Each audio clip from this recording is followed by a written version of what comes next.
The alarm in the mining colony never means anything good. When it went off that morning, I was elbow-deep in engine grease, trying to fix a drill that had failed for the third time that week. Then the doors of the mess hall burst open, and 4 Velikari guards walked in, their armor clicking against the metal floor, their weapons already drawn. They did not ask questions. They did not explain. One of them grabbed my arm and pulled me up so fast my tools clattered to the ground. I am human. Out here, on a colony run by the Velikari Dominion. That means I am worth less than the machines I repair. We lost the war 15 years ago. Since then, humans have been shipped across the stars to work mines, farms, and factories for a species that looks at us the way we once looked at insects. So when 4 armed guards grabbed me without a word, my first thought was simple. I was about to die. What did I do? I said, trying to keep my voice steady. Tell me what I did. None of them answered. They marched me through the colony, past workers who stared but said nothing, because saying something might get them killed too. We passed through a checkpoint I had never been allowed near, then boarded a shuttle that clearly did not belong to a mining outpost. The seats were soft, the air smelled clean. This was not how prisoners were transported. This was how important things were transported. I sat there gripping the armrests as the shuttle lifted off, watching the gray dust of the colony shrink beneath me. My mind kept racing through everything I might have done wrong. Nothing made sense. I had never spoken back to an officer. I had never missed a shift. I had survived 5 years in that colony by staying quiet and staying alive. The shuttle did not take me to a prison. It took me to a palace. I had heard of the Velikari homeworld before, the way you hear of things that are far away and not meant for you. Seeing it from orbit took my breath away despite everything. Silver spires rose out of black stone mountains, connected by bridges of light. But there was no time to admire it. The guards pulled me out the moment we landed and marched me down long, echoing halls lined with statues of Velikari warriors, each one twice the height of a man. I kept telling myself this was some sort of mistake. Humans did not walk these halls. Humans did not breathe this air. And yet here I was, shoved forward into an enormous chamber, with a ceiling so high I could not see where it ended, lit by strange blue crystals embedded in the walls. At the far end sat a throne carved from black stone, and on it sat someone who could only be the queen. I had seen pictures of Queen Isvara before, propaganda broadcasts meant to remind us who ruled the galaxy now. Nothing prepared me for standing in front of her. She was tall, taller than any Velikari I had worked beside, with skin like polished obsidian and eyes that glowed faintly gold. Around her stood nobles in dark robes, their faces sharp with disdain the moment they saw me. I dropped to one knee because that is what you do when armed guards are standing behind you and a queen is staring down at you like she is deciding whether you are worth the air you are breathing. "Rise," she said. Her voice filled the entire chamber without her seeming to raise it at all. I stood, my legs shaking slightly. I did not trust myself to speak first. The queen studied me for a long moment, the way you might study livestock at an auction. My chest tightened. Whatever was about to happen, I understood it was not going to be simple. "Do you know why you are here?" she asked. "No," I admitted. "I don't." A few of the nobles murmured, clearly displeased that I had spoken at all without permission. The queen raised one hand, and the murmuring stopped instantly. "You were chosen," she said, "out of every human across this dominion. Out of thousands who work our mines and our fields. You were chosen for one reason." She rose from her throne and walked down the steps toward me, and every guard in the room tensed as though she might be in danger, though I was the only one who had any reason to be afraid. "Are you prepared," she said, stopping directly in front of me, "to become my daughter's husband, human?" For a moment I thought I had misheard her. I actually laughed, a short, disbelieving sound that echoed through the chamber and made every noble in the room stiffen with outrage. The queen did not blink. She did not smile either. She simply waited, and I realized with a sinking feeling that she was completely serious. "I'm sorry," I said quickly, trying to recover. "I don't understand. Marry your daughter? I'm human. I work in a mine." "I am aware of what you are," she said. "That is precisely why you are standing here." I looked around the chamber. half expecting someone to explain this was some kind of test, or a punishment disguised as an offer. But the nobles were glaring at me with a hatred that told me this was no joke to them either. If anything, they looked like they wanted me dead more than they wanted this marriage to happen. The queen gestured, and a screen of shifting blue light appeared beside her, filled with images I did not understand at first. Strands of color twisting together, numbers scrolling past faster than I could read. "My daughter is dying," the queen said, and for the first time her voice lost some of its cold command. "Not from illness, not from an enemy. Her body is collapsing from within, a flaw buried deep in the bloodline of every royal Velikari for generations. Our scientists have tried everything. Nothing has worked." I stared at the shifting patterns of light, still not understanding what any of this had to do with me. "Ancient records," she continued, "speak of compatibility between our species and yours, buried deep enough that most believed it to be myth. When my daughter's condition became urgent, my scientists searched for any human whose genetic structure matched what the old texts described. Among thousands, only one profile matched closely enough to offer hope." She looked at me, the way someone looks at the last piece of a puzzle they have been searching for. "Yours." The room went silent except for the faint hum of the crystals in the walls. I felt like the floor had shifted beneath me. I was not brought here because of anything I had done. I was not being punished or rewarded. I was a biological answer to a problem, chosen the same way you might choose a replacement part for a broken machine. "So this isn't about marriage," I said slowly. "This is about using me to save her life." "The marriage is what makes it possible," the queen said. "Laws are old and strict. A human cannot simply be brought into royal blood through medicine alone. There must be a bond recognized by our people and our gods. Marriage is that bond." Anger rose in my chest, hot and sudden. "So I don't get a say in any of this. I'm just supposed to accept because you scanned my blood and decided I was useful." The nobles around the room stirred again, and I heard someone hiss the word insolent, but the queen raised her hand once more, silencing them. "You have a say," she said.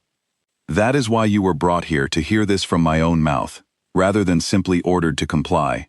Refuse, and you will be returned to the mines, unharmed, and this conversation will never be spoken of again. Accept, and your life will change in ways you cannot yet imagine." I wanted to refuse immediately. Every instinct in me screamed that this was a trap, a way to control me, to use me until I was no longer needed and then discard me. But something in the way she spoke, something in the desperation hidden beneath her royal composure, made me hesitate. "I want to meet her first," I said. "Your daughter. Before I decide anything." The queen studied me for a long moment, and then, to the visible shock of everyone in the room, she nodded. I was led out of the throne room and down a quieter hallway, away from the crowds of nobles who watched me leave, with expressions ranging from disgust to open hostility. The guard escorting me said nothing the entire walk, and I used the silence to try to steady my racing thoughts. Whatever I decided in the next hour would change the rest of my life, one way or another. We stopped at a set of tall doors carved with symbols I did not recognize. The guard knocked once, then opened them, and I stepped into a chamber filled with soft light and the quiet sound of water running somewhere nearby. Princess Nyravel stood by a window overlooking the city, her back to me. She was smaller than I expected, delicate in a way that made the queen's words about her condition feel suddenly very real. When she turned to face me, I saw sharp golden eyes, much like her mother's, but filled with something colder, anger maybe, or exhaustion disguised as anger. "So you're the one they found," she said, her voice flat. "The miracle cure." "I don't know what I am," I said honestly. Nobody asked me if I wanted to be a miracle cure. Something flickered across her face, surprise perhaps, that I had not simply agreed with everything her mother had said. She crossed the room slowly, studying me the same way the queen had, though there was less calculation in her gaze, and more raw frustration. "You think I asked for this?" she said. "You think I want to marry some human from a mining colony, because my body is falling apart, and nobody can fix it? I have spent my whole life preparing to rule. Now, I am being told my future depends on a stranger from a species we conquered." Her words stung, but I understood the fear buried beneath them. She was not insulting me because she believed I was worthless. She was terrified, and anger was easier to hold on to than fear. I didn't ask for this either, I said. I was dragged out of a mess hall this morning thinking I was going to be executed. Now I'm standing in a palace being told I might marry a princess to save her life. None of this makes sense to me. For the first time, something in her expression softened, just slightly. At least you're honest, she said. Everyone else in this palace tells me what they think I want to hear, my mother included. I don't know you, I said. I don't know if I can save you, or if this is even real. But I'd rather hear what you actually think than what your mother wants me to believe.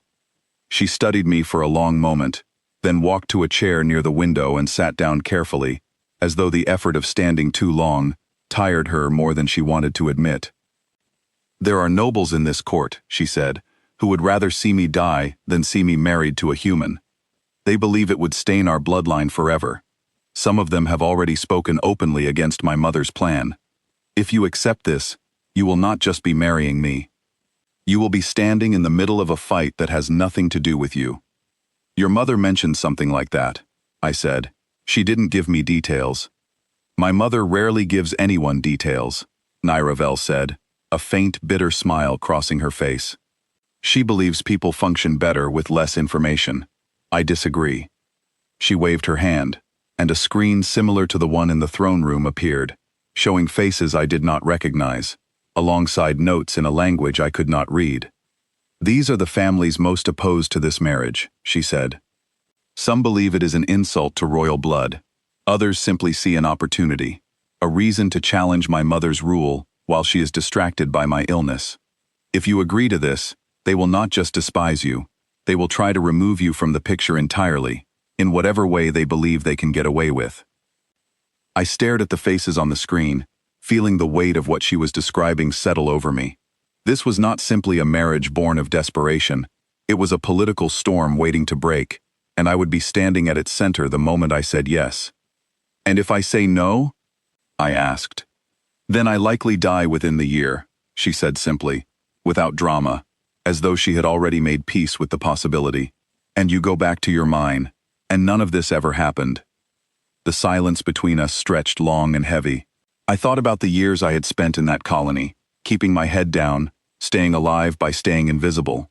I thought about the danger waiting for me if I accepted this offer, the nobles who already hated me before I had said a single word to them.